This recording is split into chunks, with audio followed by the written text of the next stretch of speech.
Bharatiya Janata party के प्रदेश अध्यक्ष किरण सिंहदेव ने भाजपा कार्यालय एकता परिसर में आयोजित संवाददाता सम्मेलन को संबोधित करते हुए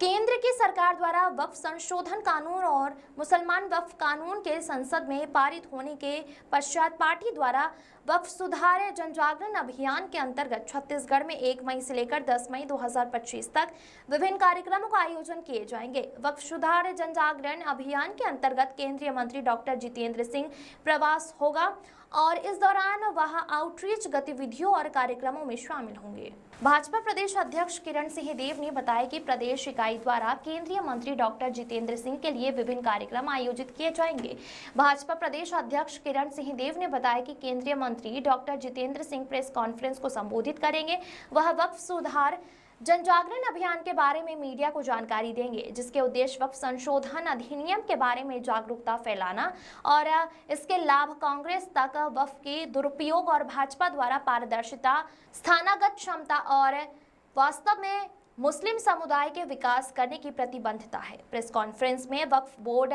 द्वारा स्थानीय स्तर पर किए गए अवैध अतिक्रमण के मुद्दे को भी उजागर किया जाएगा। भाजपा प्रदेश अध्यक्ष किरण सिंहदेव ने बताया कि मुसलमान और अन्य समुदाय के धार्मिक नेता, डॉक्टर, कलाकार, वकील,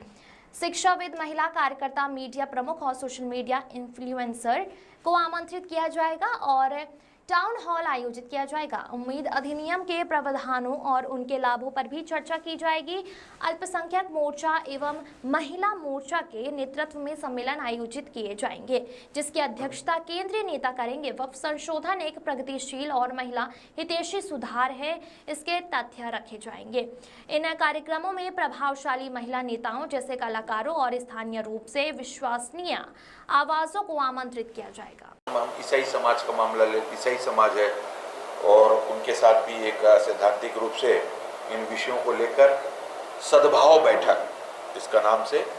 और अल्पसंख्यक मोर्चे की दृष्टि से ही ये काम उनकी ओर है भारतीय जनता पार्टी का, जो कि लगातार जिलेशः सद्भाव बैठकों के माध्यम से ये सारा विषय उन तक ले जाने का है हमारे जनजाति समुदाय में, क्योंकि ये विषय सब तक जाना है। सिर्फ इस दृष्टि से कि सिर्फ मुस्लिम समाज पे ही इसको समझाना, ऐसा नहीं, ये सभी तक ये जाए।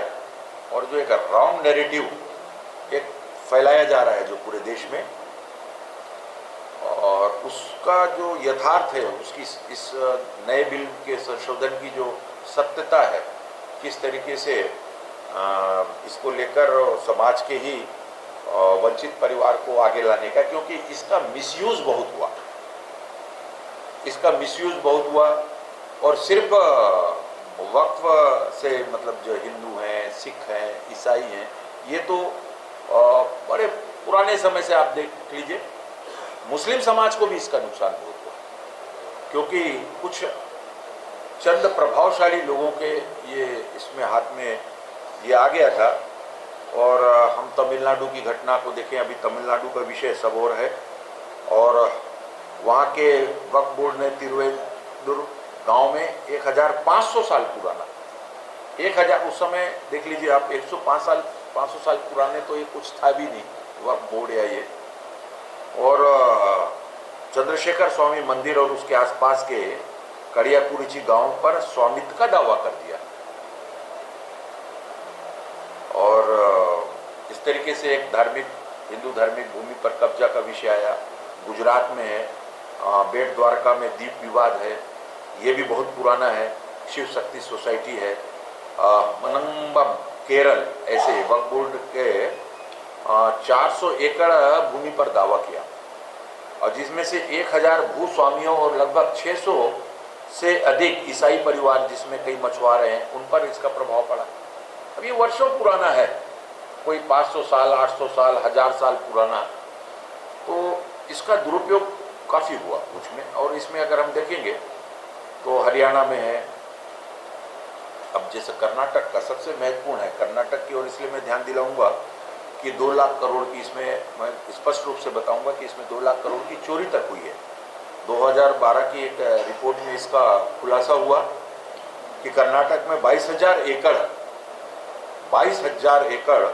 वक्फ भूमि को अवैध रूप से बेच दिया गया। अब ये रिपोर्ट आई तो बहुत नाम मात्र कीमत पर या तो लीज में दे दिया गया अपने अपने लोगों को। इस घोटाले में और हिंदू राजनेताओं, भू माफियाओं और वक्फ अधिकारियों को इसका फायदा हुआ, जबकि जिनके लिए ये बना हुआ है गरीब मुसलमान परिवार के किसी को भी इससे किसी भी प्रकार का लाभ नहीं हुआ। कर्नाटक में जब वक्फ बोर्ड में घोटाले की बात होती है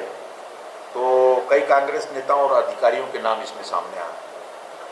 कांग्रेस के राष्ट्रीय अध्यक्ष वर्तमान में मल्लिकार्जुन खड़गे, पूर्व सांसद धर्म सिंह नरसिंह राव, सूर्यवंशी विधायक। इस तरीके से किस प्रकार से वक्फ बोर्ड के अधिनियम के अंतर्गत, प्रावधानों के अंतर्गत उसका दुरुपयोग अपने स्वयं के हितों के लिए किया गया और उनको वंचित करने का, जिनके लिए बना हुआ था ये, और दान से मस्जिद, धार्मिक स्थान के डेवलपमेंट के अलावा बाहर जाके बहुत सारे ऐसे अपने स्वयं के, और कहीं कहीं तो शॉपिंग मॉल बन गए हैं, कहीं कहीं बड़ी बड़ी दुकानें बना लिया है लोगों ने अपने लिए। और अब ये स्थिति आ जाती है कि फिर जब इसके दुरुपयोग की बात करते हैं तो ये 1500, 1800 साल पुराने ऐसे अन्य स्थानों को और अब उसमें लाने का, और जो वास्तव में ऐसे लोगों ने इन भूमि को हड़पने का काम किया है या उसका नाजायज फायदा उठाया है, अब उनको भी अभी वर्तमान में वक्फ बोर्ड के माध्यम से और उसकी पूरी जांच परख करके और इसमें कलेक्टर लेवल के अधिकारी या उससे ऊपर के लेवल के अधिकारी के माध्यम से नोटिस वगैरह की प्रक्रिया करके, तो इस तरीके से आप सभी के समक्ष आज मैंने ये विषय रखा है कि भारतीय जनता पार्टी और 1 से 10 के बीच हमारे सभी जिले स्तर पर, प्रांत स्तर पर और विभिन्न समाजों को लेकर उनके बीच में हमारे अल्पसंख्यक मोर्चा हो या हमारे महिला मोर्चा विशेषकर लेकर इस पर संगोष्ठी कार्यक्रम और इसका जन सुधार की दृष्टि से, जन जागरण की दृष्टि से ये बातें नीचे तक ले जाने के लिए पूरे 10 दिनों का ये अभियान भारतीय जनता पार्टी करने जा रही है।